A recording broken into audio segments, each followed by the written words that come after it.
এটি একজন গ্রামের কৃষকের স্ত্রী যেমন পাবে, ইমাম সাহেবের স্ত্রী যেমন পাবে, প্রাইমারি স্কুলের শিক্ষকের স্ত্রী যেমন পাবেন, ঠিক একইভাবে ডিসি সাহেবের স্ত্রীও পাবেন, এসপি সাহেবের স্ত্রীও পাবেন। তবে আমরা দৃঢ়ভাবে বিশ্বাস করি ডিসি সাহেবের স্ত্রী বা এসপি সাহেবের স্ত্রী নিশ্চয়ই ওনারা নিবেন না, কারণ ওনাদের ওটি প্রয়োজন হবে না। জনগণের ম্যান্ডেট নিয়ে আমরা সরকার গঠনে সক্ষম হলে আমাদের একটি পরিকল্পনা রয়েছে। এই যে নারীরা শিক্ষিত হয়েছে এদেরকে অর্থনৈতিকভাবে স্বাবলম্বী করে গড়ে তোলা। একটু আগে আমি যে ফ্যামিলি কার্ডটা বলেছিলাম, সেটির লক্ষ্য বা উদ্দেশ্য হচ্ছে সেটাই, এই নারী সমাজকে গড়ে তোলা। আমাদের হিসাব মতে বাংলাদেশে ৪ কোটি ফ্যামিলি আছে। আমরা যদি পরিবার হিসেবে ভাগ করি, এবারে যে একটি পরিবারে ৫ জন করে সদস্য ধরা হয়েছে। আমরা এই ফ্যামিলি কার্ডটি আপনাদের সামনে একটু তুলে ধরতে চাইছি আমাদের পরিকল্পনাগুলো। কারণ এখানে একজন সাংবাদিক উল্লেখ করেছেন যে ২৫ তারিখ যখন আমি এসেছি আমি একটি কথা বলেছিলাম মার্টিন লুথার কিং এর মতন, আই হ্যাভ এ ড্রিম যেমন বলেছিল ৬২ বছর আগে মার্টিন লুথার কিং। আমি বলেছিলাম আই হ্যাভ এ প্ল্যান। সেই প্ল্যানের মধ্যে একটি অংশ আছে বাংলাদেশের যে হাফ পপুলেশন নারী তাদেরকে ঘিরে, এবং সেটি হচ্ছে ফ্যামিলি কার্ড। ফ্যামিলি কার্ডের মাধ্যমে ইটস নট যে একটা ফ্যামিলি কার্ড যে নারী পাবে সেটি সে সারা জীবন পাবে। একজন গৃহিণী বা একজন হাউসওয়াইফ যে পাবেন কার্ডটা সারা জীবনের জন্য আমরা ৫ থেকে ৭ বছর দেব। এই ৫ থেকে ৭ বছর তাকে আমরা একটা সাপোর্ট দেওয়ার চেষ্টা করব। সেটা টাকার হিসাবে হতে পারে অথবা এসেনশিয়াল ফুড আইটেমের হিসাবে হতে পারে।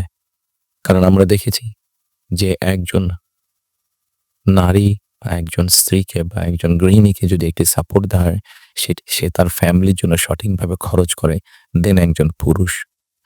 এবং আমরা রিসার্চ দেখেছি যে যদি ৫ থেকে ৭ বছর দেওয়া যায় তাহলে সে যেই অর্থটা তার হাতে জমা হয় সে মূলত ৩টি কাজে খরচ করে। প্রথমত তার ফ্যামিলির স্বাস্থ্যের পেছনে, দ্বিতীয়ত তার ফ্যামিলির ছেলেমেয়েদের শিক্ষার পেছনে, তৃতীয়ত সে যে অর্থটা জমা করতে পারে সেটি সে ছোট, ছোট ভাবে ইনভেস্ট করে।